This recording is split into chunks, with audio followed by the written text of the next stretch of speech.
అపోస్తల కార్యం 14 అధ్యాయం ధ్యానిస్తున్న మీరే మాకు సాయం చేయండి. 3-18 వరకు తండ్రి వచనాలు దేవ సకాలంలో సమయంలో ముగించడానికి మీరు సాయం చేయండి. ఈ దాసుని సులచను మరుపరుచుకొని దేవ నూతనంగా పరిశుద్ధాత్మతో అభిషేకించి నాతో మాతో మాట్లాడడం నేర్పుతున్నాను. ప్రతి ఒక్క వచనాలను దీవించండి. ఇంకా ఎవరైతే రాలేకుండా ఉన్నారో వాళ్ళ ఆలస్యంగా వస్తున్న వాళ్ళని కూడా జ్ఞాపం చేసుకొని దేవ వాళ్ళకు పోర్షన్ తండ్రి ఏ విధంగా తప్పిపోకుండా మీరే సాయం చేయండి దేవ. అదేవిధంగా ఎవరైతే తండ్రి ఆన్లైన్లో చూస్తున్న వాళ్ళని దీవించండి, ఆశీర్వదించండి. ఆది నుంచి అంతా మీకు సాయం చేయండి తండ్రి. మరి తెలుగు భాషలో బోధించడానికి మీరే సాయం చేయండి వేడుకుంటూ ఇంటర్నెట్ని తండ్రి ఎలక్ట్రిసిటీని అండ్ మీ అధీనంలో ఉంచుకొని వేడుకుంటూ ఏ స్నామంలో ప్రార్థించి వేడుకుంటున్నాం తండ్రి. ఆమేన్.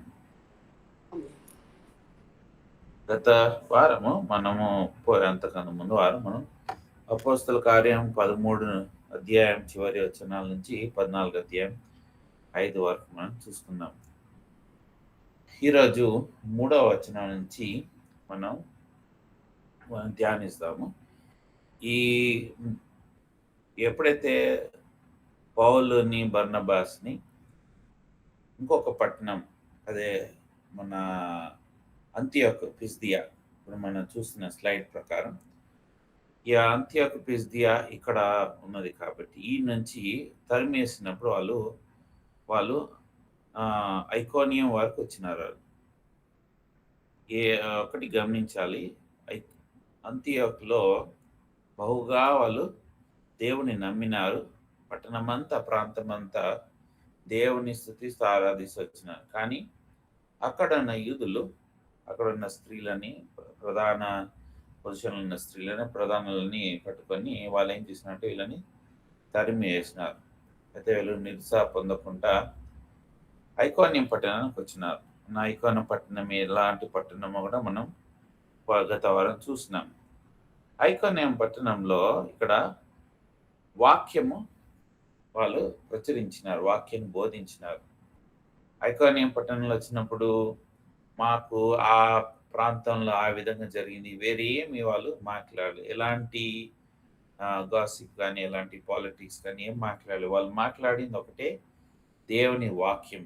ఎలాంటి సానుభూతి కూడా వాళ్ళు పొందలేదు ఈ విధంగా జరిగిందనేసి. యూదుల దగ్గర వెళ్ళేసి మేము యూదులమని చెప్పలేదు. వాళ్ళు వచ్చిన పని ఏంటి, దేవుడు వాళ్ళని పంపించిన పని ఏంటి, దేవుని వాక్యాన్ని బోధించుట. సో నేరుగా వాళ్ళు వెళ్ళి వాళ్ళు ఏం చేసినారు, దేవుని వాక్యం సినగాగులు వెళ్ళి బోధించినారు. అక్కడ యూదులు గ్రీక్ గ్రీక్ భాష మాట్లాడేవారు, హెలనిస్టిక్ యూదులు. వీళ్ళంతా ఏం చేసినారంటే కొంతమంది అన్యులు, వీళ్ళంతా దేవుని నమ్మినారు. ఎంత అంటే ఒక గొప్ప సమూహం, అయితే చాలా గొప్ప సంఖ్యలో, చాలా పెద్ద సంఖ్యలో వాళ్ళు దేవుని నమ్మినారు. అయితే మనం 2వ వచనంలో చూస్తే యాక్చువల్లీ ఇక్కడ యూదులు అన్యులని మనసు ఖరాబు చేసినారు, పాడు చేసినారు అని మనం 2వ వచనంలో చూస్తాం. ఎందుకు అన్యులనే వాళ్ళు మనసు ఖరాబు చేసినారు, లేకపోతే మనసులో పగ పుట్టించినారు? యూదుల మనసులో పగ ఎందుకు పుట్టించలేదంటే, గుర్తుపెట్టుకోండి, సాతానుడు ఎప్పుడైతే దేవుని పని జరుగుతుందో అదే సమయంలో సాతానుకు దగ్గరున్న మనుషులు, సాతాను బహుగా పూజించే మనుషులు, ఆయన బిడ్డలు, సాతాను నా బిడ్డలు అని అంటాడు, వాణ్ణి పూజించే వాళ్ళని ఫస్ట్ పురగలుగుతాడు. ఇక్కడ యూదులు కూడా అన్యులు ఎవరైతే అన్ని దేవతల్ని పూజించి వచ్చినారో వారు బహుశా వాళ్ళకి ఇంకా కొద్దిగా గత ఒక పాత ఒక జీవితం మీద, లేకపోతే ఒక విగ్రహాల మీద, లేకపోతే గత వాళ్ళు పూజించే వాళ్ళు దాని మీద కొద్దిగా ఏదైనా ఉండుండొచ్చు. అందుకే ఇక్కడ యూదులు ఆ అన్యులనే వాళ్ళని వాడుకొని యూదుల దగ్గర పోలేదు, అన్యుల దగ్గర వెళ్ళేసి వాళ్ళ మనసులు ఖరాబ్ చేసినారు, లేకపోతే పగ పుట్టించినారు. 3వ వచనంలో చూస్తే పౌలు బర్నబాస్ ఈ ఐకోనియం పట్టణంలో కూడా బహుగా వాక్యం బోధించినప్పుడు ఇక్కడ కూడా ఎంతో అద్భుత కార్యాలు చేయబడింది. 2వ వచనంలో అక్కడ మళ్ళీ ఒక సమస్య మొదలైంది. ఏం సమస్య మొదలైన ఐకోనియంలో అంటే వాళ్ళని ఆహ్, తరు ఒక అపోజిషన్, అపోజిషన్ వచ్చినప్పుడు పౌలు, బర్నబాసు వాళ్ళు గట్టిగా నిలబడ్డారు. బలంగా నిలబడ్డారు. కారణం దేవుని యొక్క వాక్యం ప్రకారం, దేవుని యొక్క సాక్ష్యం ప్రకారం, దేవుని యొక్క కృప ద్వారా. మనం ఏం నేర్చుకోవాలంటే ఇక్కడ, మనకి ఎలాంటి శోధనొచ్చినా, ఎలాంటి ఇబ్బందులొచ్చినా, ఎలాంటి అవమానాలొచ్చినా, మనం ఆ ప్రాంతం నుంచి మనం పారిపోవద్దు. నిలబడాలి. ఏ వీళ్ళు తరిమేయబడ్డరు, లేపోతే రాళ్ళతో కొట్టి అప్పుడే వాళ్ళెళ్ళిన దాని తప్ప, వేరే ఎలాంటి శోధనొచ్చినా, ఎలాంటి వాళ్ళ మీద నిందలు మోసినా, ఏం చేసినా, వాళ్ళ ఆ ప్రాంతాన్ని వదలలేదు. ఇక్కడ గూడా మూడవచనం, కాబట్టి వారు ప్రభువుని అనుకోని ధైర్యంగా మాట్లాడుచు. ధైర్యం ఉన్నది. ఏమో వాక్యం ఉంటే విశ్వాసం ఉంటది. విశ్వాసం అంటే ధైర్యం ఉంటది. ఇంగ్లీష్‌లో బోల్డ్‌నెస్ అంటారు. బోల్డ్‌గా భయపడొద్దు. మేము సువార్త చెప్పేటప్పుడు కెనడా ఇక్కడ ఒక వీధుల్లో ఈ యొక్క అన్ని జనులు, ఆళ్ళు ముస్లిమే గానీ, హైందువులే గానీ, ఇంకెవరైనా సరే వాళ్ళొచ్చి ఎవరిని వాళ్ళు టార్గెట్ చేస్తారంటే భయపడేవాళ్ళు. ఇప్పుడు ఈ సువార్త వచ్చి చెప్తుంటారు కదా! భయపడేవాళ్ళు, నిన్నే టార్గెట్ చేస్తుంటారు. ధైర్యంగా నిలబడి ఆహ్, నేను చెప్పేది నిజము. నేను నమ్ముతున్నాను. వాళ్ళొచ్చి అటాక్ చేసేప్పుడు అదే అనమాట. కొంచెం అటు ఇటు ఉన్న వాళ్ళ మీద, భయపడే వాళ్ళ మీద. ధైర్యంగా నిలబడితే వాళ్ళేం చెయ్యరు. వాళ్ళెళ్ళిపోతారు. తల ఊపుకుంటా ఎళ్ళిపోతారు. ఇక్కడ ధైర్యంతో బహుకాలము గడిపిరి. చానా రోజులు వాళ్ళక్కడున్నారు. వాళ్ళక్కడి నుంచి వదలలేదు. సో, మనం నేర్చుకోవాల్సిందేంటంటే దేవుడు మిమ్మల్ని ఎక్కడ ఏర్పరిచినాడో, ఎక్కడ ఉంచినాడో, అక్కడ అనేకమైన సమస్యలొస్తాయి. లాస్ట్ టైమ్ గూడా చూసినాం. మీ యొక్క పొజిషన్ దేవునిలో, మీ దేవుడు మిమ్మల్ని వాడుకుంటున్నారు. మీ ద్వారా అనేకమైన అద్భుతాలు జరుగుతున్నాయి. మీ ద్వారా అనేక మంది యేసు ప్రభుని ఆహ్, వాళ్ళు యేసు ప్రభుని నమ్ముతున్నారు అన్నప్పుడు మీ యొక్క స్థాయి కొద్దిగా పెరుగుతది. అదే విధంగా సాతాను ఏం చేస్తాడు? సాతాను తన యొక్క అధీనంలో ఉన్న మనుషులను పంపిస్తాడు. మీకు మీ పొజిషన్ మీరు దేవుడు ఇంకా వాడుకుంటున్నాడు. మీరు కొంచెం ఇంకా ఎక్కువ వెళ్తే మళ్ళీ అదే విధంగా అంటే ఎంతగా బహుగా మీరు వాడబడతారో అంత బహుగా మీకు ఒక అపోజిషన్ వస్తది. బహుగా మిమ్మల్ని ఎదుర్కోవడం వస్తది. బహుగా మీ మీద నిందలొస్తాయి, అవమానాలొస్తాయి, లేనిపోని అపోహలొస్తాయి. ఇవన్నీ కారణం ఏందంటే మీరు సంతోషించాలి. దేనికంటే మీ యొక్క ఆత్మీయ స్థితి, దేవుడు మిమ్మల్ని వాడుకునే ఒక విధానం మీరు పెరిగినారు. మీ లెవెల్ పెరిగింది. మీ లెవెల్ పెరిగినప్పుడు ఆ లెవెల్‌లో మీకు వస్తదనమాట అటాక్. మీకు ఏమి లేదు, బాగున్నారు. అంతగా ఎలాంటి సమస్య లేదంటే మీరింకా అదే స్థాయిలో ఉన్నారు. ఎక్కడ స్థాయి మొదలుపెట్టినారో అక్కడే ఉన్నారు. దీన్ని మనం గమనించాలి. మనం అధైర్యపడకూడదు. తర్వాత మనం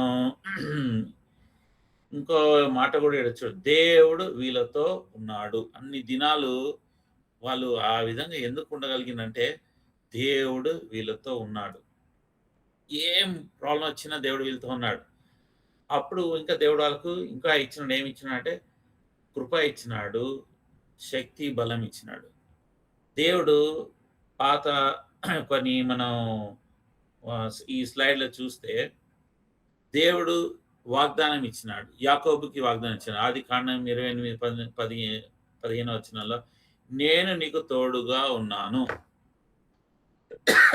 నువ్వు వెళ్ళు. నువ్వు పరదేశీ స్థానంలో ఎళ్తున్నావు. నేను నీకు తోడుగా ఉన్నాను. నువ్వు వెళ్ళే ప్రతి చోట నేను నిన్ను కాపాడుదును. మళ్ళీ నిన్ను ఈ దేశానికి నేను తీసుకొని వస్తాను. దేవుడంటున్నాడు, "నువ్వెళ్ళు. నువ్వేం భయపడొద్దు. నువ్వు అక్కడేం చావవు నువ్వు. తిరిగి వస్తావు. నేను నీతో ఉన్నాను. I am with you." యోసేఫ్‌తో కూడా ఇదే మాట అన్నాడు. ఆదికాండం 39 అధ్యాయం 2 వచనం. యెహోవా యోసేపుతో ఉన్నారు. కాబట్టి అతడు వర్ధిల్లాడు. అంటే దేవుడు మీతో ఉంటే ఏమైద్దంటే మీరు వర్ధిల్లుతారు. ప్రాస్పర్ అయితారు. ప్రాస్పరిటీ గురించి మీరు ఏ యొక్క కుటుంబాలు పోవాల్సిన అవసరం లేదు. మీ ఏదో ఒక ఎళ్ళేసి ఇన్ని వారాలు మీరు ప్రార్థన చేయండి. మీరిక్కడొస్తే మీకు మీరు బహుగా ధనమొస్తది, బహుగా ఆస్తి వస్తది అవన్నీ నమ్మొద్దండి. మీరు ప్రాస్పర్ కావాలంటే దేవుడు మీతో ఉండాలి. యెహోవా యోసేపుతో ఉన్నారు కాబట్టి అతడు వర్ధిల్లాడు. దేవుడు మీతో ఉండాలి. దేవుడు మీతో ఉండాలంటే మీ దగ్గర ఏముండాలి? దేవుని మాటలు, దేవుని వాక్యము ఉండాలి. దేవుని సహవాసం ఉండాలి. దేవుని సహవాసం ఎక్కడుంది? మీ ఇంట్లో మీరు ప్రార్థన చేసేటప్పుడు దేవుని సహవాసం ఎక్కడుంది?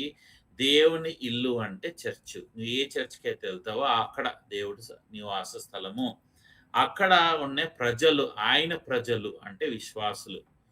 అందరూ విశ్వాసులు ఒకే రీతిగా ఉండరు.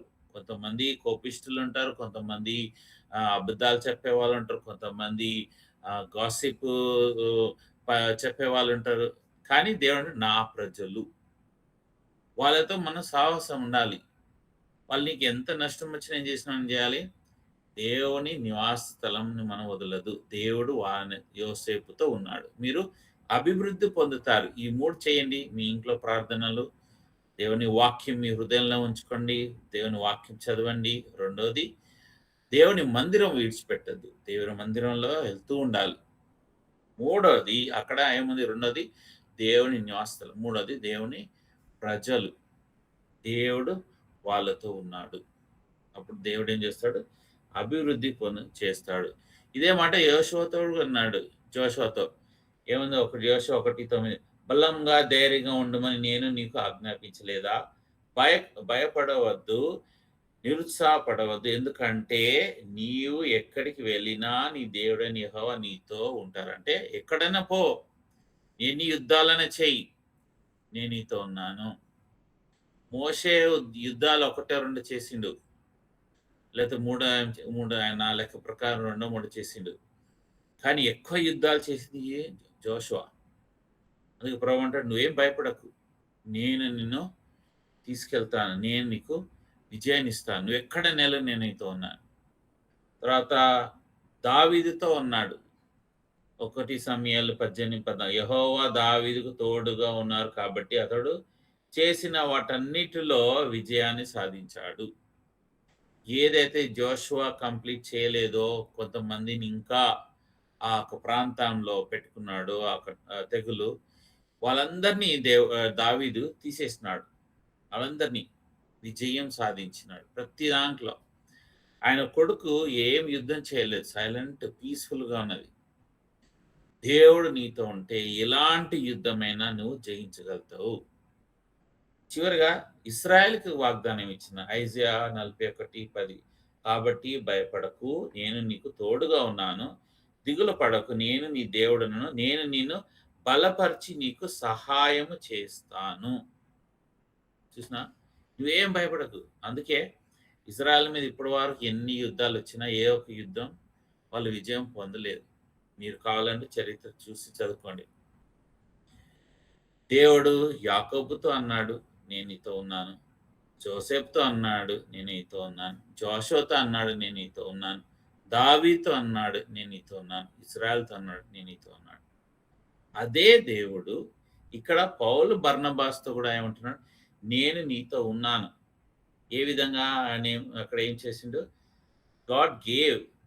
అక్కడ ప్రభు అనుకుని ధైర్యంగా అక్కడ బహుకాలం ప్రభు వారి చేత సూచన క్రియలు దేవుడు వాళ్ళతో ఉన్నాడు కాబట్టి ఇవేమిస్తున్నాడు? సూచన క్రియలను, అద్భుతములను చేయించి తన తన కృపా వాక్యమునకు సాక్ష్యం ఇచ్చుచుండెను. దేవుడు వాళ్ళతో ఉన్నాడు కాబట్టి అదేం చేస్తున్నాడు? వాళ్ళతో ఉన్నప్పుడు సూచన క్రియలు కూడా చేయబడుతున్నాయి. అద్భుతాలు చేయబడుతున్నాయి. ఇప్పుడు మీ యొక్క జీవితంలో కూడా సమస్యలు వచ్చిండొచ్చు. మీ యొక్క జీవితంలో కూడా ఎలాంటి పోరాటాలు ఉన్నా కూడా మీరు ఈ వచనాన్ని గుర్తుపెట్టుకోండి. దేవుడు మీతో ఉంటే దేవుడు మిమ్మల్ని వాడుకుంటున్నాడు. అద్భుతాలు చేయొచ్చు, సూచన క్రియలు చేయొచ్చు. మీ ద్వారా అనేక మంది విశ్వాసంలో రావచ్చు, మారుమనసు పొందొచ్చు, తిరిగి తప్పిపోయిన వాళ్ళు మళ్ళీ తిరిగి రావచ్చు. అనేక విషయాలు చేస్తున్నాడు దేవుడు మీతో అంటే, దేవుడు మీతో ఉన్నాడు. మీరు కుంగిపోకూడదు, పారిపోకూడదు. తర్వాత మనం నెక్స్ట్ చూస్తే, ఇక్కడ దేవుడు వీళ్ళకేమి ఇచ్చినాడు? శక్తి, బలము, అథారిటీ, పవర్ ఇచ్చినాడు. మత్తయి సువార్త 10వ అధ్యాయం 1వ వచనంలో ఇచ్చినాడు. తర్వాత లూకా 10:19లో ఇచ్చినాడు. తర్వాత యాక్ట్స్ 1:8లో కూడా ఇచ్చినాడు. ఏమని? యేసు 12 శిష్యుల దగ్గర పిలిచి పవిత్రాత్మను వెళ్ళగొట్టడానికి శక్తినిచ్చినాడు, స్వస్థపరచడానికి శక్తినిచ్చినాడు. తర్వాత లూకా 10:18 ఇదిగో పాముల తేళ్లను త్రొక్కడానికి, శత్రువులని బలమంతటిని జయించడానికి శక్తినిచ్చినాడు. అంతేకాదు అపోస్తల కార్యం 1:8 మీరు నాకు సాక్షులుగా, ఎక్కడి నుంచి? జెరూసలేం, జుడియా, సమరియా అంతవరకు. ఇప్పుడు పౌలు బర్నబాస్ ఎక్కడ వెళ్ళినారు? అంతవరకు అంటే అన్యులు, సమరియా కూడా దాటేసినారు, భూదిగంతుల వరకు వాళ్ళు వెళ్తున్నారు. ప్రభు చెప్పిన మాట యెరూషలేంలో పేతురుతో చేయబడినది కార్యము, ఫిలిప్తో చేయబడినది యూదా సమరియాలో. తర్వాత ఇక్కడ ఏమైంది? పౌలు బర్నబాస్తో ఇక్కడ ఏం జరుగుతుంది? లోకమంతటా వాక్యం మీద. అయితే వాళ్ళకి దేవుడు ఏమి ఇచ్చినాడు? శక్తి బలం ఇచ్చినాడు. ఆ శక్తి బలంతో వాళ్ళే అనేక సూచక్రియలు చేస్తున్నారు. సూచక్రియలు చేస్తుంటే మళ్ళీ సాతాను ఊరుకుంటాడా? ఊరుకోడు కదా. 4వ వచనం, పట్టణపు జన సమూహంలో భేదములు పుట్టగా. ఇక్కడేమొచ్చినాయి? భేదములు వచ్చేసినాయి, డివిజన్. కొందరు యూదుల పక్షముగాను, కొందరు అపోస్తుల పక్షంగాను ఉండిరి. ఖచ్చితంగా భేదాలు వస్తాయి. ఎక్కడైతే దేవుడు మిమ్మల్ని బహుగా వాడుకుంటాడో, మీకు అంటని వాళ్ళు, గిట్టని వాళ్ళు, లేకపోతే అసూయ పడేవాళ్ళు ఖచ్చితంగా ఒక గ్రూప్ని క్రియేట్ చేస్తారు. మీ మీద అగేన్స్ట్ మాట్లాడడానికి ఒక గ్రూప్ క్రియేట్ అవుతుంది. వాళ్ళు ఇక్కడ ఏముంది? జ్యూస్ అని ఉంది, అంటే యూదులు. అంటే వాళ్ళు ఏమంటారు? వీళ్ళు ఈ సంఘాల్లో కూడా ఇలాంటి యూదులు ఉంటారు. యూదులు అంటే ఎవరంటే ధర్మశాస్త్రాన్ని వాళ్ళు ఇచ్చేసేవారు. అరే మనం ధర్మశాస్త్రం మీద మనం ఇది ఉన్నాం, ది బైబిల్ ఇట్లుంది, మేము ఎప్పటి నుంచో ఉన్నాం, మా తాతలు ఇదే సంఘంలో ఉన్నారు, ఇది ఉన్న అని వాళ్ళు అదే పట్టుకొని ఉంటారు. మేము దేవుడు వాక్యం వాళ్ళకు ఏదైనా వచ్చి గద్దిస్తే ఇది మాకు కాదు, మేము పరిశుద్ధులము, మాకు ఎలాంటి లోటుపాట్లు, అట్లా వాళ్ళు ఏమవుతారంటే రిలీజియస్ పీపుల్ అవుతారు, రిలీజియస్ క్రిస్టియన్స్. వాళ్ళని యూదుల నుంచి మనం పోల్చవచ్చు. వాళ్ళు ఏం చేస్తారు? ఏదైనా దేవుడు మీతో కొత్తగా దేవుడు మిమ్మల్ని వాడుకుంటే వాళ్ళు అడ్డగిస్తారు. సో సంఘంలో 2 గుంపులు ఎప్పుడూ ఉంటాయి, గుర్తుపెట్టుకోండి. మీరు ఏ గుంపుకు చెందిన వాళ్ళు మీరు ఆలోచన చేయాలి. దేవుని గుంపుకు చెందిన వాళ్ళైతే దేవుడు మిమ్మల్ని వాడుకుంటాడు. మీరు అడ్డగించే వాళ్ళైతే, రిలీజియస్ క్రిస్టియన్స్ అయితే ప్రతిదీ మీరు అడ్డకం చెప్తారు, ప్రతిదీ అడ్డం చెప్తారు. ఇది ఇట్లా చేయదు, ఇట్లా చేయాలి, మనం ఇప్పటివరకు ఇట్లా చేయలేదు. ప్రభు మీతో చెప్తున్నాడు, కానీ మీరేం చేస్తారు? అదే పట్టుకొని కూర్చుంటారు. ఉదాహరణకి నేను బహామస్ చర్చ్లో కూర్చొని ఉన్నాను. అక్కడ నేను పనిచేస్తున్నప్పుడు నాకు ఒక స్వరం, దేవుని స్వరం వినబడి, నువ్వు లేచి చర్చి వెనకకు పో, ఒక వ్యక్తి నిన్ను కలవాలి అని. పాస్టర్ ఏమో బోధిస్తున్నాడు. నేను లేచి వెళ్ళిపోతే అదొక ఆయనకు అవమానం. లేచి వెళ్ళిపోతే నేను ఏదైనా వర్తమానం ఇస్తున్నట్టు ఏదన్నా రావచ్చు అని నేను ఆలోచిస్తుంటే, ప్రభు లేదు నువ్వు వెళ్ళు అంటే, నేను సడన్గా లేచి వెనకపోతే నా ఒక పాత అయిపోయిన ఒక స్టూడెంట్, ఎక్స్ స్టూడెంట్ లేదా పాస్ స్టూడెంట్, ఈ పాస్ స్టూడెంట్ చదివి అయిపోయి వెళ్ళిపోయింది, హై స్కూల్ అయిపోయి. ఆయన తిరుగుతా ఉన్నాడు. ఏంటన్నా పరామర్శిస్తే సూసైడ్ చేసుకోవాలి అని ఆలోచించేస్తున్నాడు. ఎట్లా చేసుకోవాలి, ఏం చేయాలి అని ప్లాన్ చేస్తున్నాడు. ప్రభు నన్ను పంపించినాడు. ఆయనకు దేవుని మాటలు చెప్పి ధైర్యపరిచి ప్రార్థన చేసినాను.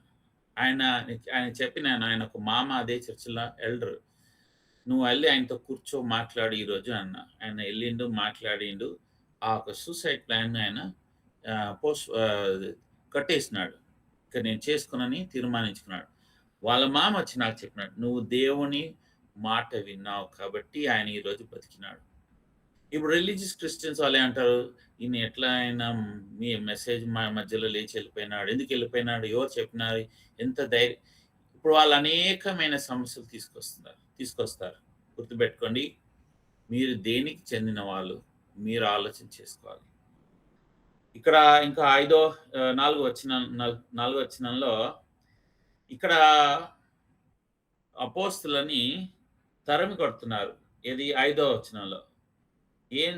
ఎవరంటే, మరి అన్ని జనులను యూదాలను తమ అధికారులతో కలిసి వారి మీది పడి వారిని అవమానపరిచి రాళ్ళు రువ్వి చంపవలని యుండిరి.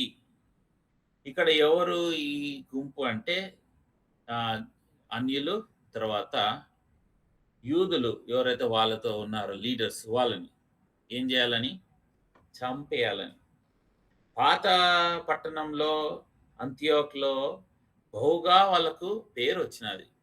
పిస్దియాలో పట్టణమంతా వీళ్ళని ఎంతో పొగిడినారు. కానీ ఈ పట్టణం వస్తే వాళ్ళని చంపేయాలని రాళ్ళు విన్నారు. గుర్తుపెట్టుకోండి. మీరు సువార్తకి వెళ్ళినప్పుడు ఒక పట్టణంలో బహుగా మిమ్మల్ని ఆదరిస్తారు. ఇంకో పట్టణంలో మీకు వ్యతిరేకించి చంపడానికి వస్తారు. ఇది దేవుని వాక్యం ద్వారా మనకు దేవుడు నేర్పిస్తున్న పాఠం. 2 ప్రాంతాల్లో ఒకటే అనుభవం ఉండాలని ఉండదు. ఒక ప్రాంతంలో మీకు బహుగా మర్యాద దక్కచ్చు. కానీ రెండవ ప్రాంతంలో బహుగా మిమ్మల్ని విమర్శించి చంపేయడానికి కూడా రావచ్చు. ఇది అపోస్తల కార్యంలో 13 చాప్టర్‌లో ఉన్నది. ఇప్పుడు 6వ వచనం చూస్తే కానీ అపోస్తలు ఇది కనిపెట్టి లూకాయనికు, లస్త్రుల, దెర్బే అనే పట్టణాలకు చుట్టూ ఆ ప్రాంతాలకు వెళ్ళిపోయేది. 7వ వచనం దే ప్రీచ్ ద గాస్పెల్. ఏముంది? Preach the gospel. ఇక్కడ ఇంకో పట్టణం 2 పట్టణానికి వెళ్ళిన లిస్ట్రా అండ్ దెర్బే, అక్కడ కూడా దేవుని వాక్యం బోధిస్తున్నారు. 8వ వచనం అండ్ దేవర్ అట్ లిస్ట్రా, లస్త్రాలో ఒక కుంటివాడు ఉండేవాడు. అతడు కుంటివానిగా పుట్టాడు, ఎన్నడూ నడవలేదు. ఒక కుంటివాడు ఎప్పుడు నడవలేదు, పుట్టుకతోటే కుంటివాడు. ఈ కుంటివాడు ఎప్పుడు నడవలేదు. 9వ వచనం పౌలు మాట్లాడుతున్న అతడు విన్నాడు. పౌలు అతని వైపు సూటిగా చూసి న్యాయకల విశ్వాసం అతనితో సూటిగా చూసి నయం కాగల విశ్వాసం అతనిలో ఉందని గ్రహించి. ఇప్పుడు ఒక ప్రశ్న. వీళ్ళెళ్ళి ఈ లిస్ట్రా, డెర్బేలో సువార్త ప్రకటిస్తున్నారు. అక్కడ కుంటివాడు కనబడ్డాడు. పుట్టుకతో కుంటివాడు, ఎప్పుడు నడవలేదు. అయితే పౌలు వాడిని చూసి వీడు విశ్వాసం ఉంది, నయం కాగలుగుతాడనేసి 10వ వచనంలో చూస్తే లేచి నీ కాళ్ళపై నిలబడు అని అతనితో బిగ్గరగా అన్నాడు. ఆ తక్షణం అతడు గంతేసి నడవటం మొదలు పెట్టాడు. ఇక్కడ మనం చూడాల్సిన ఒక ఇంపార్టెంట్ విషయం, ఈ కుంటివాడు ఎట్లా నిలబడి నడిచినాడు, ఎట్లా స్వస్థత పొందినాడు, ఏమొచ్చింది? పౌలు ఏం చూసినాడు? మనలో ఏం ఉండాలి మనం స్వస్థత పొందాలంటే? ఈ 3 వచనాల్లో మనం చూస్తే, 4 వచనాలు చూస్తే, పౌలు, బర్నబాస్ వాక్యం ప్రకటించినారు ఈ లిస్ట్రా, డెర్బేలో. ఎన్ని రోజులు ప్రకటించినారు తెలియదు. కానీ ఈ కుంటివాడు వింటూ వస్తున్నాడు ఈ వాక్యం, దేవుని మాటలు, దేవుని ఒక కృపా వాక్యం, గ్రేస్. ఈ మాటలు వింటూ వింటూ వింటూ ఏమొస్తుందంటే విశ్వాసము మొదలైందట. చూడండి, విశ్వాసం మొదలు కావాలంటే మనం ఏం చేయాలి? దేవుని మాటలు వినాలి. దేవుని మాటలు ఎంతగా వింటావో అంతగా నీకు విశ్వాసం వస్తుంది. ఇదే పౌలు రోమా 10:17లో రాసినాడు, తద్వారా సువార్త వినుట వల్ల విశ్వాసం కలుగుతుంది, క్రీస్తు సందేశం ద్వారా సువార్త వినుట సంభవిస్తుంది. అంటే వాక్యం మనం ఏం చేయాలి ఎక్కడ పోయినా వేరే ఏం చెప్పొద్దు. అన్యులకు గాని, లేకపోతే దేవుడిని నమ్మని వాళ్ళ దగ్గర. కేవలం వాక్యం చెప్పాలి. వాళ్ళు వింటారా? తిడతారా? దాని మీద కామెంట్స్ చేస్తారా? పర్వాలేదు. మళ్ళీ, మళ్ళీ, మళ్ళీ, మళ్ళీ వింటూ ఉంటే ఏమొస్తదంట? విశ్వాసం పెరుగుతుందంట. నేను గూడా 5 సంవత్సరాలు ఒక క్రిస్టియన్ ఇంటికెళ్ళాను. ఎప్పుడు వాళ్ళతో బైబిల్ ముట్టలేదు. ఎప్పుడు వాళ్ళతో ప్రేయర్ చేయలేదు. కానీ వాళ్ళని అబ్జర్వ్ చేస్తూ వస్తున్నాను. వాళ్ళు వాక్యాలు చెప్తూ వస్తున్నారు. బైబిల్ విషయాలు చెప్తూ వస్తున్నారు. ఇది వింటూ, వింటూ, వింటూ 5 సంవత్సరాల తర్వాత ఒక చిన్న అమ్మాయి 14 ఏళ్ల అమ్మాయి నన్నడిగింది. ఇది దేవుని వాక్యము. దేవుని వాక్యానుసారంగా మనుషుడు చనిపోతే నరకానికెళ్తాడు. దేవుడు నీ హృదయం బయట నిలబడ్డాడు. తట్టుచున్నాడు. తలుపు తెరువు లోపలికి రమ్మని ఆహ్వానించాను. ఇది 5 సంవత్సరాలు వాక్యం వింటూ, వింటూ కొద్దిగా ఎంత అపోజిషన్ చేసినా ఎక్కడో ఒక నా మనసులో ఒక విశ్వాసం. ఆ రోజు 92 జులైలో ఆ రోజు నేను ఒక విశ్వాసం ఈ నా తలుపు తెరిస్తే ఈ దేవుడొస్తాడా అని ఒక విశ్వాసంతో తలుపు తెరిచినాను. ఆ రోజు నా మారు మనసు దినము. I Born again. సో గుర్తుపెట్టుకోండి. ఒక వ్యక్తి దేవుని విశ్వాసంలో రావాలంటే వాక్యం బోధించాలి.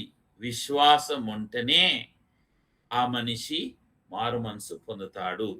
విశ్వాసం ఉంటేనే ఆ వ్యక్తి స్త్రీ గాని, పురుషుడు గాని స్వస్థత పొందుతాడు. ఇదే మాట ప్రభు అనేక మార్లు వాక్యంలో రాసిన్నాడు. ఆయన జీవిత కాలంలో చెప్తూ వస్తున్నాడు. మత్తయి సువార్త 9:22లో యేసు వెనుకకు తిరిగి ఆమెను చూసి, కుమార్తె ధైర్యం తెచ్చుకో, నీ విశ్వాసం నిన్ను స్వస్థపరిచింది. నీ విశ్వాసం. ఆయన దగ్గర శక్తి ఉంది, బలం ఉంది. ఆయనే దేవుడు. కానీ ఏమంటాడు? నీ విశ్వాసము ద్వారా నువ్వు స్వస్థపరిచితివి. ఆ మార్క్ 5:34 అందుకు ఆయన ఆమెతో, కుమారి నీ విశ్వాసం నిన్ను స్వస్థపరిచింది. మార్క్ 10:52 అందుకు యేసు, వెళ్ళు నీ విశ్వాసం నిన్ను స్వస్థపరిచింది. చూడు ఎక్కడన్నా అదే మాట వస్తా ఉంది. లూకా 8:48 అప్పుడు ఆయన ఆమెతో, కుమారి నీ విశ్వాసం నిన్ను స్వస్థపరిచింది, సమాధానంతో వెళ్ళు అని చెప్పను. లూకా 17:19 ఈ తరువాత వానితో నీవు లేచి లేవు, నీ విశ్వాసం నిన్ను స్వస్థపరిచింది అన్నారు. లూకా 18:42 యేసు వానితో, నీవు చూపును పొందుకో, నీ విశ్వాసం నిన్ను స్వస్థపరిచింది అన్నాడు. అంటే కళ్ళొచ్చినాయి, స్వస్థపరిచినారు, లేచి నిలబడ్డారు. ఎన్ని కార్యాలు చేయగలిగినారు ప్రభు. ఎప్పుడైనా సరే ప్రభు ఏమన్నాడు? నీ విశ్వాసం, నీ విశ్వాసం, నీ విశ్వాసం. అనేక మంది మీటింగ్‌కి పోతారు, స్వస్థ కూటమికి వెళ్తారు. స్వస్థత లేకుండా తిరిగి వస్తారు. వాళ్ళేమంటారు? ఇక్కడ ఏం కాలేదని. ఎందుకు? అనుమానంతో వెళ్ళే వాళ్ళకి ఏమి కాదు. విశ్వాసంతో వెళ్ళిన వాళ్ళు స్వస్థత పొందుతారు.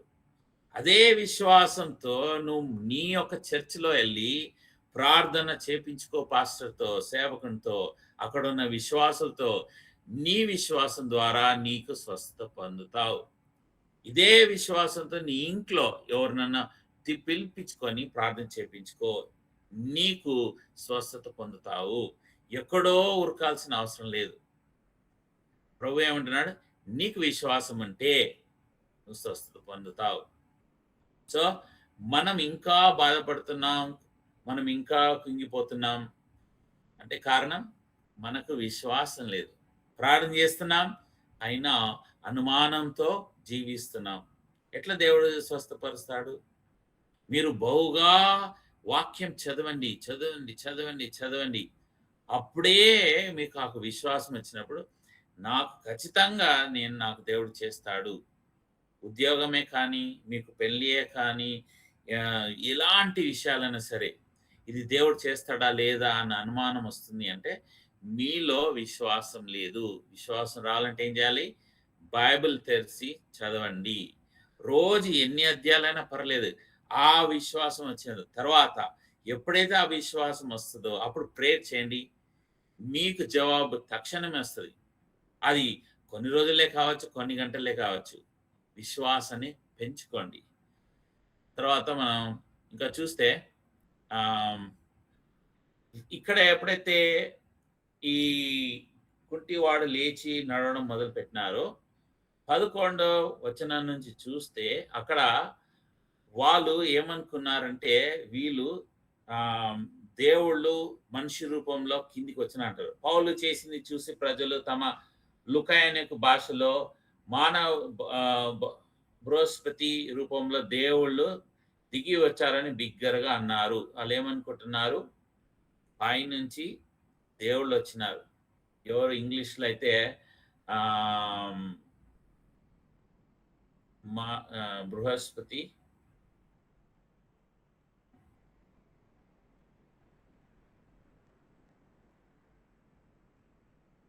క్లియర్ లేదు. 11 వచ్చిన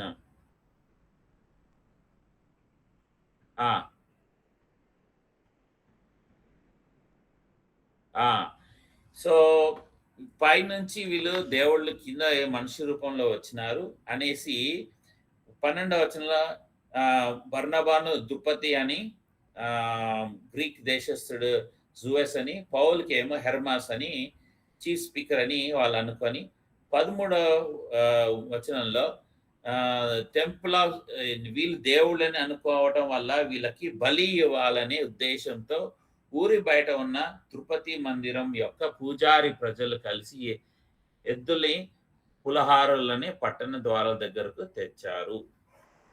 సో ఈ వచనాలు చూస్తే ఇది ఒక నిజంగా అద్భుతమైన విషయం. పుట్టుకతోనే కుంటివాడు, లేవలేదు, నడవలేదు. ఇదే అపోస్తుల కార్యం 3వ అధ్యాయంలో పేతురు చేసినాడు. అక్కడికి ఇక్కడికి తేడా ఏంటంటే అక్కడ ఒక్క వర్డ్ తేడా. అక్కడ దానికి నిలబడలేదు, స్ట్రెంగ్త్ లేదని ఉంటుంది. నేను చదువుతాను, ఇంగ్లీష్ చదువుతాను. And a man who had been lame from his mother's womb was being carried along, whom they used to set down every day at gate of temple, in order to beg alms who entering the temple. శక్తి లేదు అని ఉంటుంది అక్కడ. కొందరు అది ఇక్కడేమో ఆ word use చేయబడి శక్తి లేదు అని, అక్కడేమో పుట్టివాడని ఉంటుంది అంతే. ఇక్కడ ఏమో వాని కాళ్ళలో అసలు బలమే లేదని. సో పౌలు బర్నబాస్ ఏం చేసినాడు?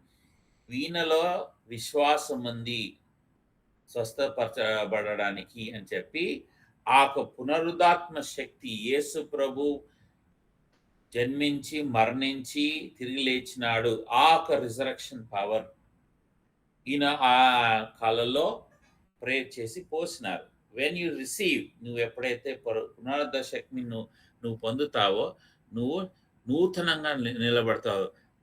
అక్కడ చనిపోయిన ఒక కాలు, లేకపోతే పనిలేని కాలు తిరిగి లేచినాయి. ఆ స్త్రీలో ఆ మాట లేదు, ఇక్కడ ఉంది. దీంతో అర్థం ఏమవుతుందంటే ప్రభు ఎవరినన్నా వాడుకుంటాడు.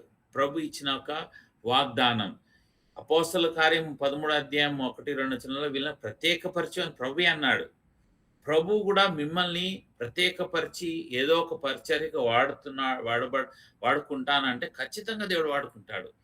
మీరు చేయాల్సింది ఒకటి, దేవుని దగ్గర తీసుకురావాలి వాళ్ళని. ఆ పునరుద్ధాత్మ శక్తి మీకు వస్తుంది అని మీరు చెప్పాలి. నేను చేస్తానని ఎప్పుడు చెప్పదు. ఇక్కడ చేసిన కార్యం దాన్ని బట్టి అక్కడున్న పట్టణం అంతా బహుగా వాళ్ళు ఆశ్చర్యపడి దేవుళ్ళే మన దగ్గరికి వచ్చినారని. అయితే పౌలు బార్నబాస్కి ఒక 2 పేర్లు పెట్టినారు. దాన్ని జూయస్ అండ్ హెర్మెస్. జూయస్ అనే ఒక గ్రీక్ దేశస్థుడు, ఒక దేవుడు. ఆయన చేతిలో ఒక థండర్ ఉంటుంది. ఈయన అన్ని రాజులకు ఈయన పెద్ద అనేసి, ఇదే హిందూ వాళ్ళు దీని ఇంద్ర అనేసి కూడా అంటారు. తర్వాత ఈయన పేరు మౌంట్ ఆఫ్ ఒలింపిస్ కూడా అంటారు. హెర్మస్ అనే ఆయన ఏమో ఆయన వ్యాపారస్తుడు, తర్వాత మంచి స్పోర్ట్స్ పర్సను, తర్వాత అథ్లెటిక్ పర్సను. అందుకే ఒలింపిక్స్ కూడా కొంతమంది అంటారు ఈయన ఇది చూసుకొని ఇది ఒలింపిక్ స్టార్ట్ అయింది అనేసి అంటారు. సో ఈ హెర్మెస్ కూడా ఆయన చాలా ఆమ్, గొప్ప దేవుడు. ఈయనకు ఎలాంటి ప్రాబ్లం ఉండదు. వీళ్ళిద్దరూ ఒక టైంలో ఈ లోకానికి వచ్చినారు. ఈ లోకానికి వచ్చేసి ఆ ప్రాంతం అంతా తిరిగి ఆ ప్రాంతాన్ని అంతా వాళ్ళు బహుగా దీవించినారని వాళ్ళకొక ఆమ్, నమ్మకము. లేకపోతే ఏదైనా పుస్తకాలు రాసి ఉండి చదివినారేమో. ఇవన్నీ చూస్తే ఏమనిపిస్తుందంటే వీళ్ళకు బహుగా ఆహ్, నమ్మకస్తులు.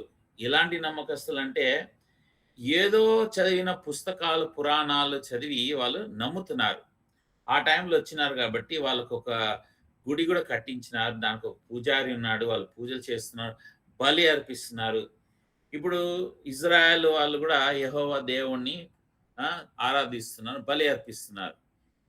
ఈ అన్ని దేశస్తుల్లో గూడా అదే అంటే సాతాను ఎక్కడైనా సరే కౌంటర్ ఫీట్ అంటే కాపీ అచ్చుగుద్దినట్టు కాపీ ఒకటి తీసుకొస్తాడు. ఇప్పుడు మీ ప్రాంతాల్లో గూడా మీరు ఎళ్ళేసి యేసు ప్రభు ఈ విధంగా చేసినంటే వాళ్ళు గూడా చెప్తారు.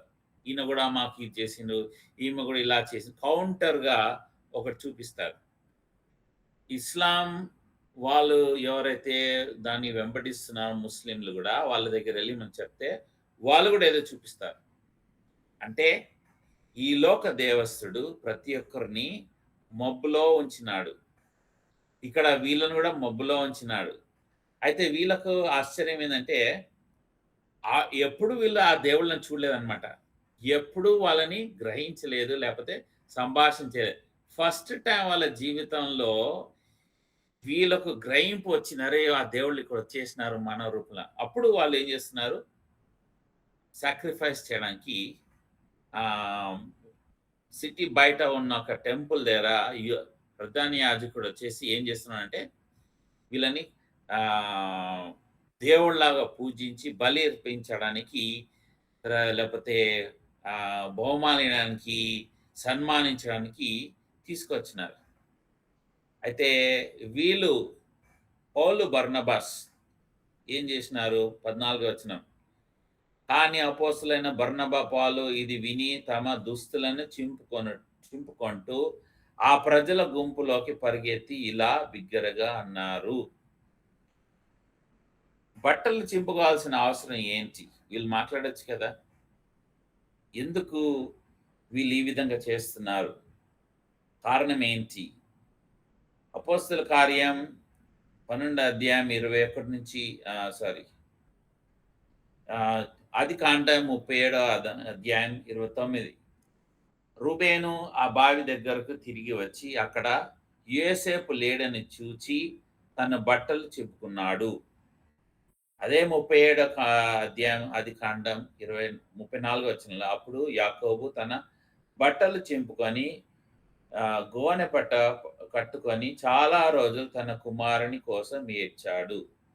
అంటే మనం ఏం అర్థం చేసుకోవాలంటే బట్టలు చింపుకోవడం ఒక దుఃఖానికి, సాడ్‌నెస్‌కి బట్టలు చింపుకోవడం వాళ్ళెంతో బాధపడుతూ బట్టలు చింపుకోవడం ఇది ఒక మాకు లాస్ అయిపోయింది.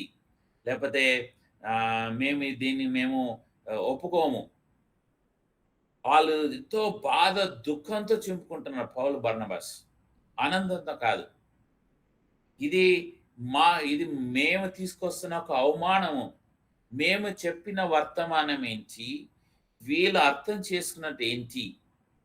మేము సరైన మార్గంలో తీసుకురావాలి. దేవుని మార్గం మేము చెప్తుంటే, వీళ్ళు మమ్మల్నే దేవుళ్ళు చేస్తున్నారే! అని ఆ దుఃఖంతో వాళ్ళ మధ్యలో వచ్చేసి వాళ్ళు బట్టలు చింపుకుంటూ ఆళ్ళేం చేస్తున్నారు? ఏడుస్తున్నారు.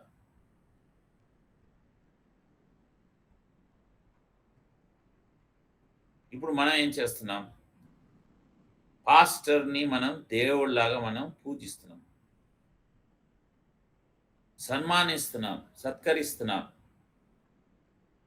ఒకవేళ మనం ఆ విధంగా చేస్తే, మనం ఈ యొక్క లిస్ట్రే డెర్బే ప్రజలకు అన్యులతో మనకు ఎలాంటి ఆహ్, తక్కువ లేనేలేము. మనం గూడా వాళ్ళలాగా చేస్తున్నాం. వాళ్ళు తెలియక చేస్తున్నారు. మనం తెలిసి చేస్తున్నాం. దీనికి శిక్ష ఖచ్చితంగా ఉంటది. రెండోది పాస్టర్‌లే గాని, ఎవాంజలిస్ట్ గాని, సేవ చేసేవాళ్ళు ఎవరైనా సరే, అది మీరు ఆహ్, ఒక ఊరికెళ్ళి మీరు సువార్త చెప్పినా, వీబీఎస్ చేసినా ఏదైనా సరే, వాళ్ళు మిమ్మల్ని సన్మానం చేస్తుంటే ఈ విధంగా, మీరు పౌలు, బర్నబాస్‌లాగెళ్ళి అడ్డుకుంటున్నారా? లేపోతే మీరు ఇంకా ఫోటోలు తీసుకొని మీరు ప్రతి ఒక్క దగ్గర చూపించుకుంటున్నారా? ఒకవేళ మీరు ఆ విధంగా చేస్తే, దేవుడు మనకు మాట్లాడుతున్న ఈ వచనాల నుంచి ఏందంటే, వాళ్ళు బట్టలు చింపుకొని ఏం చేస్తున్నారు బిగ్గరగా ఏడుస్తూ, ఇది శ్రమ. 15వ వచనం. అయ్యలారా మీరిలా ఎందుకు చేస్తున్నారు? మేము కూడా మనుషులమే. మీలాంటి మనుషులమే. ఈ పనికిరాని వాటి నుండి మిమ్మల్ని దూరం చేసి, ఆకాశాన్ని, భూమిని, సముద్రాన్ని వాటిలో ఉన్న వాటన్నిటిని సృష్టించిన దేవుని వైపు మళ్ళించే సువార్తను తెచ్చాము. ఆ దేవుడే సజీవమైన వాడు. మనం ఈ విధంగా చెప్పగలుగుతున్నామా? ఇది మాకు పొందొద్దు. మాకు ఈ విధంగా చెయ్యొద్దు. ఇది తప్పు. దేవుడు ఆ సృష్టికర్తని మనం పూజించాలి. ఎలాంటి సన్మానాలు మాకియ్యొద్దు. ఎలాంటి హెచ్చింపులు మాకియ్యొద్దు. కొన్ని స్థలాల్లో పెద్దగా చైర్‌లేస్తారు. అంటే చాలా గొప్ప పాస్టరు, పెద్ద పాస్టరు, సేవకుడు. ఎవరిని హెచ్చించాలి మనం? దేవుడిని హెచ్చించాలి. ఎందుకు అన్యులు మనల్ని చూసి నవ్వుతున్నారు? మనమే దానికి కారణం. మనం పాస్టర్‌లని, సేవకులని హెచ్చిస్తున్నాం. దేవుళ్ళలాగా మించి చేస్తున్నాం. స్వార్థక ఒక స్వస్థత కూటుకల్లో వాళ్ళు ఎక్కడ ఏం పెడతారు? దేవుని వచనాలు అస్సలే ఉండయి. ఎవరైతే ఒక గిఫ్ట్ ఉన్న వాళ్ళుంటారో వాళ్ళ ఫోటోలు ఎక్కువగా ప్రచురిస్తూ, ఇది ఈయన వల్ల స్వస్థత పొందుతారు. ఎవరిచ్చినారు ఆ ఒక గిఫ్ట్? దేవుడు. దేవుడిచ్చినప్పుడు ఆ గిఫ్ట్‌ను వాడుతూ దేవుని మహిమపరచాలి కానీ, గిఫ్ట్ వల్ల నేనే గొప్పవాడినని చెప్పుకుంటా ఎళ్తే, ఖచ్చితంగా మనకు శిక్షార్హులకి వస్తున్నాము. 16వ వచనం. ఇందువలనే దేవుడు ప్రజల్ని తమ ఇష్టం వచ్చినట్లు చేయనిచ్చాడు. 17వ వచనం. కానీ ఆకాశం నుండి వానలు కురిపించి, పంట కాలంలో పంటలు పండించి, తినటానికి కావాల్సినంత ఆహారాన్ని ఇచ్చి, మ మన మనసులని ఆనందంతో నింపి మనపై దయ చూపి దేవుడు తానున్నట్లు తెలియజేశాడు. 18. ఇన్ని చెప్పాక కూడా ప్రజలు తమ యువాలోకున్న బలిని ఇవ్వటం మానుకోలేదు. ఇన్ని చెప్పినా కూడా వాళ్ళు ఏం చేస్తున్నారు? వాళ్ళు సాక్రిఫైస్ చేయడానికి restrain the people from sacrifice వాళ్ళని ఆపలేకపోతున్నారు. ఎంత సాడ్ మూమెంట్ అంటే ఇక్కడ ఎంత గొప్ప కార్యం జరిగింది ఇక్కడ. వాళ్ళు ఎంతగా అవమానాలు పొందుతూ బహుదినాలు అక్కడ నిలబడి సేవ చేస్తున్నారు. దేవుడు చూసి వాళ్ళకు ఇచ్చిన వాగ్దానం ప్రకారం దిగంతల వరకు మీరు నా గురించి నామం ప్రకటించడానికి మీకు శక్తినిస్తున్నా అన్నప్పుడు, ఇక్కడ దేవుడు చేసిన కార్యాన్ని వేరొక మనుషుల అకౌంట్‌లో ఏసేస్తున్నారు. అక్కడ ఏం జరుగుతున్నది? దుఃఖం. దేవునికి కూడా దుఃఖం. ఇదే పాత నిబంధనలో కూడా అనేక సార్లు చేసినారు. అహరోను చేసినాడు. ఒక విగ్రహం చేసి, ఈ విగ్రహమే మమ్మల్ని బయటికి తీసుకొచ్చిందని. అక్కడ ఏం తీసుకొచ్చినాడు? మొత్తం ఒక శాపాన్ని తీసుకొచ్చినాడు. మనం గ్రహించుదాం. ఆలోచన చేద్దాం. మనము కూడా ఈ విధంగా సంఘాన్ని నడుపుతున్నామా? తప్పుదారిలో తీసుకెళ్తున్నామా? సేవ చేసే వాళ్ళకు ఒక ప్రశ్న. మనం దేవునికి రావాల్సిన ఒక ఘనత దేవునికి ఇస్తున్నామా? లేపోతే మనం ఆ ఘనత మనం తీసుకుంటున్నామా? ఇంకో ప్రశ్న. దేవునికి చెందాల్సిన ఘనత దేవునికి ఇయ్యకుండా పాస్టర్లని, సేవకుల్ని, పరిచర్య చేసే వాళ్ళని మనం హెచ్చిస్తున్నాం.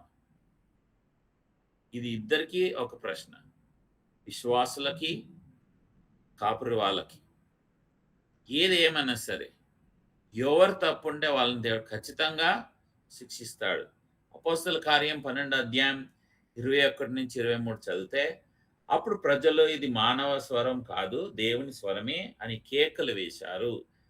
నిర్ణయించబడిన రోజు హెరోదు రాజు వస్త్రాలను ధరించుకొని తన సింహాసనం మీద కూర్చుని ప్రజలను ఉద్దేశించి ప్రసంగించాడు. అప్పుడు ప్రజలు ఇది మానవ స్వరం కాదు, దేవుని స్వరమే అని కేకలు వేశారు. వెంటనే హెరోదు దేవునికి ఘనత ఇవ్వని కారణంగా, మళ్ళీ చెప్తున్నాను, హెరోదు దేవునికి ఘనత ఇవ్వని కారణంగా ప్రభుదూత అతని కొట్టగా అతడు పురుగులు పడి చనిపోయాడు. క్లియర్‌గుందా? దేవునికి ఇయ్యాల్సిన ఘనత దేవునికి ఇవ్వకుండా ఉంటే ఏమొచ్చిందంటే మరణం. మనం కూడా దేవునికి ఇయ్యాల్సిన ఘనత దేవునికి ఉంటే మనకు దేవుడు ఎన్ని ఒక గిఫ్ట్స్ ఇచ్చినా, వరాలు ఇచ్చినా, ఎన్ని సూచన క్రియలు మనతో చేసినా, ఎన్ని అద్భుతాలు చేసినా, చివరికి మనం వచ్చేదంటే ఆత్మీయ మరణం. దేవుడు మనతో మాట్లాడాడు. అనేకమైన సేవకులు భ్రష్టపడిపోతున్నారు, విశ్వాసులు భ్రష్టపడిపోతున్నారు. ఎందుకంటే వాళ్ళకి ఇచ్చిన వరాలు ఉంటాయి. ఆ వరాలతోటి వాళ్ళు ఇంకా పని చేయగలుగుతారు, ఆ వరాలతో స్వస్థత ఇవ్వగలుగుతారు. కానీ దేవుని యొక్క స్వరం వాళ్ళు కోల్పోతారు. ఆ వినడం స్వరం, దేవుని యొక్క సహవాసం కోల్పోతారు. దేవుడు అంటే వాళ్ళు చాలా హేళనగా చూస్తారు, దేవుడు అంటే చులకనగా చూస్తారు, దేవుని కన్నా నేను ఎక్కువ అనేసి మాట్లాడుతుంటారు. ఆత్మీయ మరణం. 1 కొరింథీ 11 అధ్యాయంలో అక్కడ క్లియర్‌గా ఉంటది. ఇందుచేత కొంతమంది రోగిలై కొంతమంది నిద్రిస్తున్నారు. Some are weak, some are sick, some are dead. మరణించినారు ఆత్మీయంగా. మనం ఈ యొక్క విషయాలు మనం చాలా కేర్‌ఫుల్‌గా మనం ఆలోచన చేద్దాం. అనేక కార్యాలు చేయగలుగుతాడు దేవుడు. అదొకటి కాదు, అనేక కార్యాలు. కానీ దేవునికి ఇద్దాం ఆ ఘనత. ఎవరన్నా ఎక్కువగా మిమ్మల్ని పొగుడుతున్నారంటే దూరంగా పోండి. ఎవరన్నా ఎక్కువగా పొగుడుతల గురించే వస్తున్నారంటే వాళ్ళతో దూరంగా ఉండండి. ఎందుకంటే దేవుడు అక్కడ ఇంకా కార్యాలు చేయలేడు. అక్కడ ఆ దేవుని పని చేయలేడు. దేవుని యొక్క సంఘం కట్టలేడు. మనం దాంట్లో ఉండకుండా ఉందాం. సో ఈరోజు పట్టణంలో మనం చూసిన కొన్ని విషయాలు ఇక్కడితో నేను ముగిస్తాను. కొన్ని విషయాలు సమ్మరీ ఏంటంటే, యూదులు అన్యుల మనసులను ఎందుకు ఖరాబ్ చేసినారు, యూదుల మనసులు ఎందుకు చేయాలంటే, సాతానుకు దగ్గరగా ఎవరైతే ఉంటారో వాళ్ళనే సాతానుడు వచ్చి ఏం చేస్తాడు, మనసు ఖరాబ్ చేస్తాడు. యూదా ఇస్కరియోతులో ఏముంది, ధన ఆశ ఉంది. అందుకే సాతాను యూదా ఇస్కరియోతు దగ్గరికే వచ్చినాడు. మీరు దేనికి దగ్గరగా ఉన్నారు, మీ మనస్సు దేనికి దగ్గరగా ఉంది, దేవుని దగ్గరగా ఉంది అంటే సాతాను మిమ్మల్ని ఏమీ చేయలేడు. మీ మనస్సు ఎలాంటి దేవుని కార్యాలు కాకుండా వేరే దేని మీద ఉన్నా కూడా అక్కడికి ఏమవుతుంది, సాతాను వచ్చి మీ మనసులు ఖరాబ్ చేస్తాడు. కోపంతో రావచ్చు, ఈర్ష్యతో రావచ్చు, ధనాశ రావచ్చు, లేకపోతే ఆస్తుల ఆశ రావచ్చు, లేకపోతే ఏదైనా సరే ఆ సాతాను మీ మనసు ఖరాబ్ చేస్తాడు. రెండోది, పౌలు బర్నబా ఐకోనియంలో ఎంతో శ్రమలను పొందినాడు, ఎంతో పర్సిక్యూషన్ అయినా దేవుడు ఇచ్చిన స్థలము, దేవుడు ఇచ్చిన పనిని వాళ్ళు వదిలిపెట్టి పోలేదు. మీరు ఎంత శ్రమలు పొందినా దేవుడు మిమ్మల్ని ఇక్కడే ఉండాలి, ఈ మందిరంలో ఉండాలి, ఈ యొక్క ప్రాంతంలో ఉండాలి, ఇక్కడనే మీరు పరిచర్యాలంటే మీరు ఆ స్థలం వదిలిపోవద్దు. మూడోది, దేవుడు యాకోబుతో ఉన్నాడు, యోసేపుతో ఉన్నాడు, జోషువతో ఉన్నాడు, డేవిడ్తో ఉన్నాడు, ఇశ్రాయేల్ రాజ్యంతో ఉన్నాడు, మీతో కూడా ఉన్నాడు. దేవుడు మిమ్మల్ని వదిలిపెట్టాడు. గుర్తుపెట్టుకోండి, ఏమైనా సరే దేవుడు మిమ్మల్ని వదిలిపెట్టాడు. దేవుడు శక్తి బలము ఇచ్చినాడు, పవర్ ఇచ్చినాడు. ఎందుకంటే దేవునికి మహిమ తేయడానికి. దేవుడు మీకు ఇచ్చేది అంటే నేను దేవుడు, నేను మీకు ఇస్తున్నాను. నా ప్రజలు, నా నా నా యొక్క పిల్లలు మీ ద్వారా అనేకుల మందికి చూపించడానికి ప్రభు ఒక గొప్ప శక్తి, ఆయన కృప, ఆయన యొక్క ఆహ్, సన్నిధి. సో, దేవుడు మిమ్మల్ని వాడుకుంటున్నాడు. మీరు దాన్ని పెట్టుకొని మిమ్మల్ని హెచ్చించుకోకూడదు. తర్వాత మనలో ఏముండాలి స్వస్థ పొందాలంటే విశ్వాసం మనలో ఉండాలి. విశ్వాసం వరం ఉన్న వ్యక్తిని పిలిచి స్వస్థత వరం ఉన్న పిలిచి మీతో ప్రార్థన చేపించుకుంటే బాధ్యత కాదు. మీలో విశ్వాసం ఉండాలి. తర్వాత ఇంకేముందంటే అంతియోకులో, పిసిదియాలో, ఐకోనియంలో 2 భిన్నమైన అనుభవాలు. ఒక దగ్గర బహుగా హెచ్చించినారు ఈ పౌలు బర్నబాస్‌ని. ఇంకో దగ్గర వాళ్ళని రాళ్లతో కొట్టి చంపాలని ప్రయత్నించినారు. 2 ఎక్కడైనా సరే 2 దగ్గర మీకు ఒకటే అనుభవం ఉండదని అనుకోవద్దు. ఒక దగ్గర మీకు బహుగా ఘనత రావచ్చు, మర్యాద రావచ్చు. 2 దగ్గర మిమ్మల్ని తిట్టేయచ్చు, కొట్టడానికి రావచ్చు. తర్వాత ఎప్పుడు మీ యొక్క బహుమానాలు మీరు ఎక్కువగా బోస్ట్ చేయదు. అంటే హెచ్చించుకోవద్దు, గొప్పలు చెప్పుకోవద్దు, పడిపోతారు. ఎవరైనా సరే ఎంత గొప్ప సేవకులు, బోధకులు, పాస్టర్లు పడిపోయినారు, హెచ్చించుకున్నారు, ఎక్కువగా పడిపోయినారు. నేను పేర్లు చెప్పను, మీరు తెలుసుకోండి. ఎవరా సేవకులు, పాస్టర్లు, అమెరికాలో కూడా, కెనడాలో కూడా. తర్వాత దేవునికి ఇవ్వాల్సిన ఘనత దేవునికి ఇస్తాం.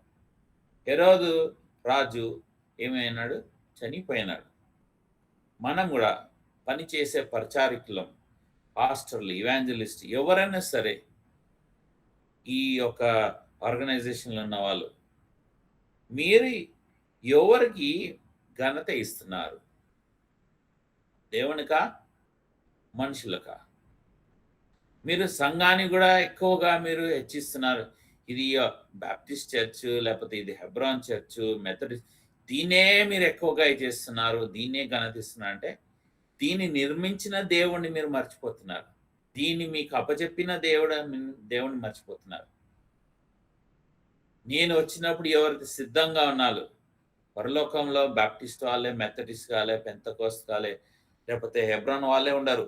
అందరూ వెళ్తారు. ఎవరు ఇందులో కూడా ఎవరైతే సిద్ధపడి ఉన్న వాళ్ళే, అందరూ కాదు. అందరు హెబ్రాన్ వాళ్ళు పైకి పోరు, అందరు పెంతకోస్తు వాళ్ళు పైకి పోరు.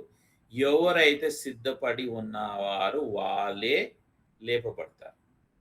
ఇవన్నీ మనం గ్రహించి ఎక్కడ మనం తప్పిపోయి ఉన్నాం దాన్ని సరి చేసుకొని రాబోయే దినాల్లో మనం దేవుని మహిమపరుస్తాం. వచ్చే వారం మనం ఈ యొక్క అధ్యాయం అంత వరకు మనం ధ్యానిస్తాం. ప్రార్థిస్తాం.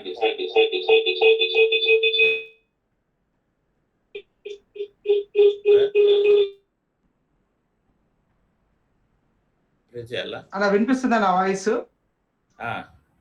అలా ఒక ప్రశ్న ఉందన్నా. అయితే ఇప్పుడు మనము 2 విషయాలు చూస్తూ వచ్చినాం కదా. ఒకటి, ఎక్కడైతే దేవుని యొక్క కార్యం ఉంటుందో అక్కడ మనకు ఆశీర్వాదం ఉంటుందని చూసాము.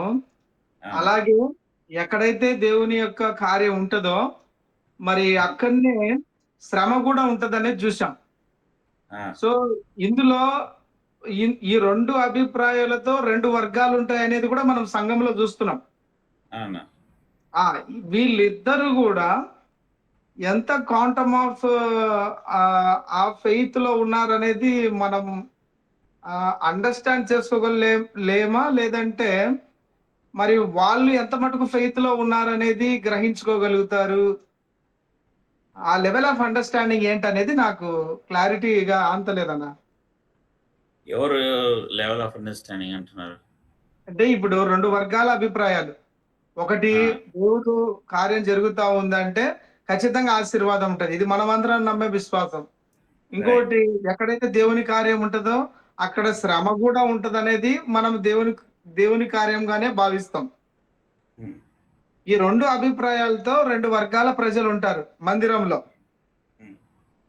సో ఇలాంటి అభిప్రాయాలతో ఉన్నవారు ఎవరు రైట్ ఫెయిత్‌లో ట్రావెల్ అ చేస్తా ఉన్నారు? అంటే ఇందాక మీరన్నారు, సాతానుకు దగ్గరగా ఉన్నవాళ్ళు కేవలము వ్యతిరేకంగానే ప్రవర్తిస్తారు సంఘక్షేమానికి ఆ! అనేది చూస్తా వచ్చినాం. ఆ! కొందరు విశ్వాసంలో సరిగా ఉండడమో, లేకపోవడమో జరగడం వల్ల వాళ్ళేమనుకుంటారంటే, వాళ్ళకొచ్చే శోధనలన్నీ గూడా మేము దగ్గరకున్నాం గాబట్టే మాకొస్తున్నాయి. అహా! లేదు. నేను ఒక ఎగ్జాంపుల్ చెప్తాను. ఒక హ్మ్. ఒక బిలీవరు ఆహ్, మందిరానికొస్తాడు, అన్నీ చేస్తాడు. కానీ ఆయన యొక్క చుట్టాలు హిందూస్. వాళ్ళ ఇంటికెళ్ళినప్పుడు ఆయన వాళ్ళ విగ్రహానికి పెట్టిన ఒక పలహారాలు